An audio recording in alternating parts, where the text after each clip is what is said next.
वहीं मुख्यमंत्री भजनलाल शर्मा की पशुपालकों के लिए बड़ी घोषणा। मुख्यमंत्री ने प्रदेश के पशुपालकों को दिवाली की सौगात दी है। दुग्ध उत्पादन के लंबित दायित्वों का 1 सप्ताह में भुगतान होगा और दुग्ध उत्पादन से संबंधित सभी लंबित दायित्वों के लिए 1 सप्ताह में भुगतान की घोषणा कर दी गई है। सरकार ने डेयरी से जुड़े पशुपालकों को दूध उत्पादन पर देय राशि जारी की है। 5 रुपए प्रति लीटर के लंबित दायित्वों के भुगतान के लिए हाल ही में 65 करोड़ रुपए जारी किए गए हैं। तो पशुपालकों के लिए सीएम की तरफ से बड़ी घोषणा, दिवाली की सौगात। लंबित पड़े कार्यों का 1 सप्ताह में होगा भुगतान, लंबित दायित्वों का 1 सप्ताह में होगा भुगतान। पशुपालकों को अब जो सरकार को पैसा देना है योजना के तहत, उसका भुगतान जल्द ही किया जाएगा।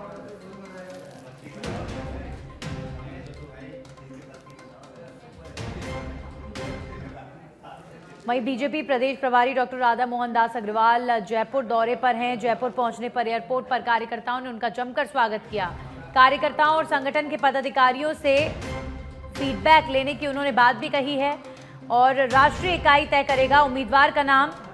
जयपुर पहुंचने पर मीडिया से बातचीत करते हुए प्रभारी ने कहा, उम्मीदवारों के नाम लेकर मैं जाऊंगा दिल्ली और फिर होगा अंतिम फैसला। राजस्थान उपचुनाव को लेकर डॉक्टर राधा मोहन दास अग्रवाल ने बड़ा बयान दिया है और जयपुर पहुंचने पर उन्होंने कहा कि हरियाणा में हैट्रिक लगाने से राजस्थान के कार्यकर्ताओं में भी उत्साह का संचार हुआ है। और बीजेपी प्रभारी ये भी कहते नजर आए कि बीजेपी भारी जोश के साथ राजस्थान उपचुनाव के मैदान में उतर रही है। संगठनात्मक बैठे हैं। अब चुनाव तो किसी भी समय हो सकता है, आसन्न है। ये तो चुनाव आयोग के ऊपर है कि चुनाव की कब घोषणा करें। तो अब हम लोग कुछ न कुछ तो चुनाव के संदर्भ में निर्णय लेंगे ही ना। उसी दृष्टि से सभी वरिष्ठ राजस्थान के वरिष्ठ नेताओं के साथ एक औपचारिक रूप से बातचीत करने के लिए हम नहीं, हमारे यहाँ ये सब सिस्टम नहीं होता। हमारे यहाँ कोई भी नाम लोकल स्तर पे घोषित नहीं किए जाते। हम लोग एक टीम बनाते हैं, एक सूची बनाते हैं, ऐसे जो प्रमुख लोग हो सकते हैं, फिर उनकी सूची हमारी राष्ट्रीय इकाई को दी जाती है। हमारे यहाँ ये सारे फैसले किसी एक व्यक्ति के द्वारा नहीं लिए जाते, सिस्टम के द्वारा लोकतांत्रिक पद्धति से लिए जाते हैं। यहाँ बातचीत करके मैं नाम ले जाऊंगा, ऊपर बातचीत करके हमारे जो वरिष्ठ नेता हैं वो उन नामों में से कोई नाम फाइनल करेंगे। यह उनका सर्वाधिकार है और हम सब उनके राष्ट्रीय नेताओं के निर्णय के साथ, हमारे सारे कार्यकर्ता नीचे से लेकर ऊपर तक उनके साथ मजबूती से खड़े होते हैं, जो कोई भी नाम हो। नहीं, हरियाणा का नतीजा तो आना ही था। आप लोग क्यों मान रहे थे कि हरियाणा का नतीजा खराब होने वाला है? मुझे तो उसकी कोई जानकारी नहीं। हम लोग पहले से ही सुनिश्चित थे कि हरियाणा का नतीजा बहुत अच्छा आएगा। ये स्वाभाविक है, कार्यकर्ता जब जीत मिलती है तो उत्साहित होता ही है। हमारा कार्यकर्ता है, भावुक होता है, भावनाओं से बढ़ करके रखता है। राजनीति के बदले में कुछ पाता थोड़ी है, सेवा करता है, मेवा कहाँ उसको मिलता है। तो जब उसको लगता है कि संगठन की जीत हुई, माननीय मोदी जी का सम्मान और उनका पूरी दुनिया में अस्तित्व बढ़ा, तो उसे खुशी होती है, उसके अंदर एक उत्साह का सृजन होता है और स्वाभाविक रूप से उसका असर चुनाव पर पड़ता है। मैं कैसे मना करूँगा, पड़ता है। अब कांग्रेस खड़ा कर ले अपनी प्रत्याशी। जीत तो उनको हरियाणा में पक्की लग रही थी। हरियाणा के बारे में वो कह रहे थे कि 90 में से 60, 65, 70 से कम तो हम जीतेंगे ही नहीं। उनकी जो मुख्य स्पोक्स पर्सन थी, महिला, नाम नहीं लूंगा, उन्होंने कहा था कि 20 सीट से ऊपर भाजपा की आ जाए तो मेरा नाम बदल दिएगा। तो जब वो लोग जनता से इतने कटे रहते हैं और जमीन से इतने छटे रहते हैं, अपने कार्यालयों में बैठ करके अपने सपनों की दुनिया में निर्णय लेते हैं, तो इसी प्रकार की बातें करते हैं। हम तो हवा में जीने वाले आदमी नहीं हैं।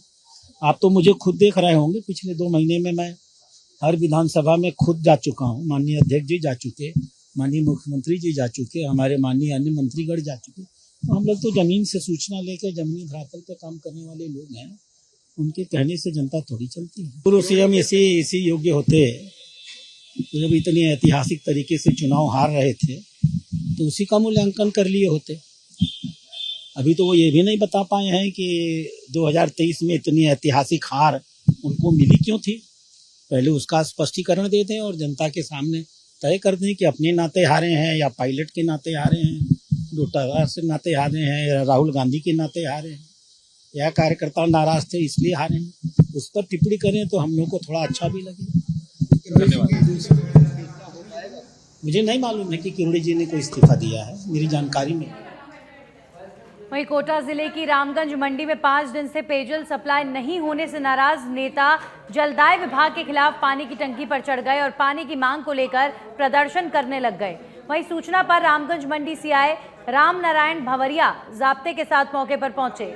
साथ ही जलदाय विभाग सहायक अभियंता समेत प्रशासन के दोनों जनप्रतिनिधियों से समझाइश करने के बाद अब दोनों नेता टंकी से उतर चुके हैं, जिसके बाद शहर में जलापूर्ति की गई है।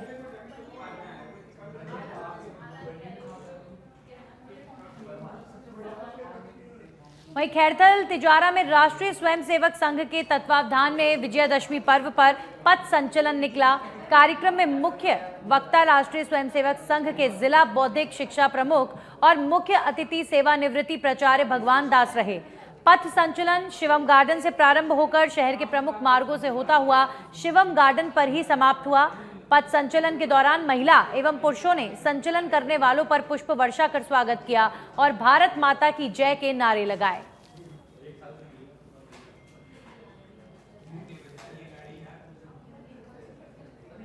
वहीं टॉप में बुराई पर अच्छाई की जीत के प्रतीक दशहरे और राष्ट्रीय स्वयंसेवक संघ के स्थापना दिवस पर 1000 स्वयंसेवकों ने मुख्य मार्ग से पथ संचलन निकाला, जो मुख्य मार्ग होते हुए करीब 4 किलोमीटर का सफर घोष के साथ कदमताल करते हुए ऐतिहासिक कंकाली माता के मंदिर के पास गार्डन में पहुंचा और संपन्न हुआ।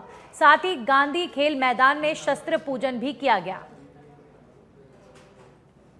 ये आज टोंक शहर के अंदर आरएसएस यूनिट द्वारा पथ संचलन का कार्यक्रम रखा गया था, जो गांधी मैदान से शुरू होके और शहर के मुख्य मार्गों से होते हुए गुजरा है। इसमें सुरक्षा के लिए हमने जो पर्याप्त जाब्ता लगाया था और बहुत बढ़िया तरीके से शांतिपूर्ण तरीके से जुलूस अपने जो इनका जो और अब खबर करौली के हिंडौन सिटी से है, जहां पर खरेटा रोड की क्षतिग्रस्त सड़क लोगों के लिए परेशानी का सबब बन रही है।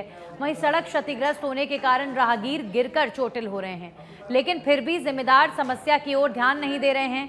आपको बता दें कि बयाना रोड चुंगी से बाढ़ करसौली होते हुए खरेटा गांव तक सड़क टूटी हुई है।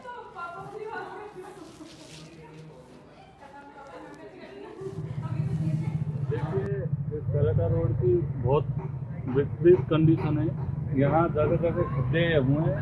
ये जानलेवा हादसे हैं। लोग डेली यहाँ से 10-5 लोग चोटिल रह रहे हैं और आए दिन बड़ा एक्सीडेंट होने की संभावना है रही है और ज़्यादा से ज़्यादा गड्ढे हैं हमारे खरेटा रोड चुंगी से और पानी का जो वाटर बॉक्स है वहाँ तक बहुत ज़्यादा गड्ढे हैं और नगर परिषद की तरफ से कोई ध्यान नहीं दिया जा रहा है। प्रशासन को भी कई बार अवगत करा दिया गया है और प्रशासनिक अधिकारी इस रोड से दिन भर गुजरते हैं, लेकिन से खबर है जहां पर कुछ लोग ऐसे हैं जो दशानन के दहन का बकायदा शोक मनाते हैं। ये लोग स्वयं को रावण का वंशज मानते हैं। ऐसी मान्यता है कि मंदोदरी के साथ रावण का विवाह जोधपुर में ही हुआ था और उस समय बारात में आए ये लोग यहीं पर बस गए। जोधपुर में रावण और उनकी पत्नी मंदोदरी का मंदिर है और ये मंदिर रावण के वंशजों ने बनाया है। हम रावण के वंशज हैं और हमारा ये लोक देवता है।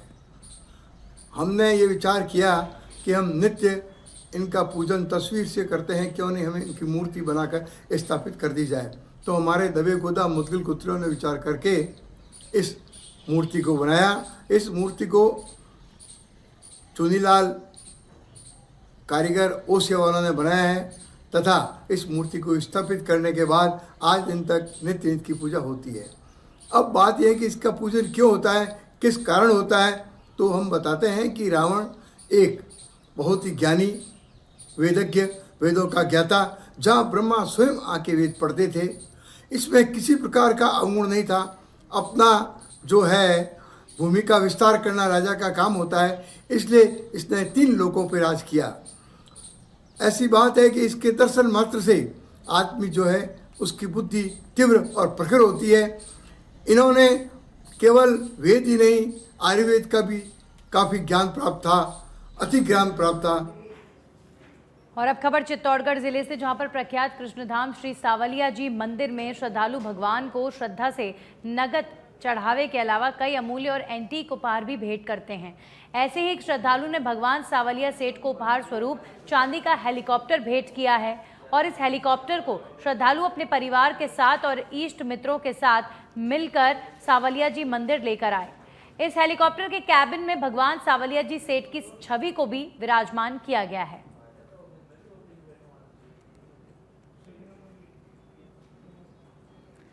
वहीं बूंदी के लाखेरी में चंबल नदी में अल सुबह एक अज्ञात व्यक्ति का शव तैरता हुआ नजर आया। ग्रामीणों ने इसकी सूचना देईखेड़ा थाना पुलिस को दी, जिस पर थाना अधिकारी अजीत सिंह ने अपने जाब्ते के साथ वहां पर पहुंचकर शव को बाहर निकलवाया और आगे की जांच शुरू कर दी गई है।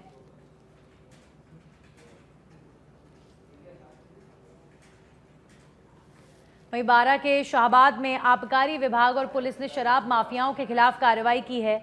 पुलिस ने बड़ी मात्रा में 700 लीटर शराब जब्त की है, साथ ही 700 लीटर वॉश को भी नष्ट करवाया गया है। पुलिस ने ये कार्रवाई शाहबाद थाना क्षेत्र के पाजन टोरी, भोयल देवरी और आसपास के गांव में की है।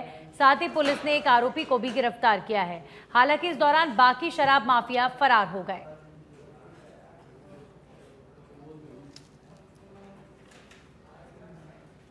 वहीं अलवर के रामगढ़ में देर रात अज्ञात चोरों ने एक घर पर धावा बोल दिया और कीमती आभूषण समेत नकदी चोरी कर फरार हो गए। जानकारी के मुताबिक चोरों ने करीबन 15 लाख की चोरी की वारदात को अंजाम दिया। परिवार के लोग रामलीला देखने गए थे। वहीं घटना के बाद पीड़ित ने रिपोर्ट दर्ज करवाई है। फिलहाल पुलिस पूरे मामले की जांच कर रही है।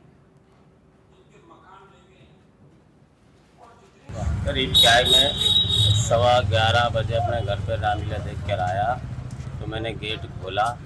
गेट खोल के अंदर घुसा तो सामने मुझे पता लगा कि दरवाज़ों के गेट खुले पड़े हैं, उसमें लाइट जली हुई थी और सामान सारा फैला हुआ था, अलमारी वगैरह सारी खुली हुई थी। वहाँ जाके देखा तो पता लगा कि घर में चोरी हो गई है और 5 कमरों में चोरों ने इसको गेट को खोला है, सारे 5 कमरों में से। वहीं फलौदी के आऊ में विद्युत विभाग के कर्मचारियों की लापरवाही के चलते एक युवक की जान चली गई। खेत में कृषि कार्य करते वक्त करंट लगने से युवक की मौत हो गई। बता दें कि खेत में 11 केवी का तार टूटा हुआ था, जिसे लेकर बिजली विभाग के अधिकारियों को सूचित किया था, लेकिन शिकायत के बावजूद फॉल्ट तार को समय पर दुरुस्त नहीं किया गया, जिसके चलते खेत में करंट फैल गया। वहीं घटना के बाद परिजनों ने 50 लाख के मुआवजे की मांग की है और मृतक की पत्नी को संविदा पर नौकरी देने की मांग की गई है।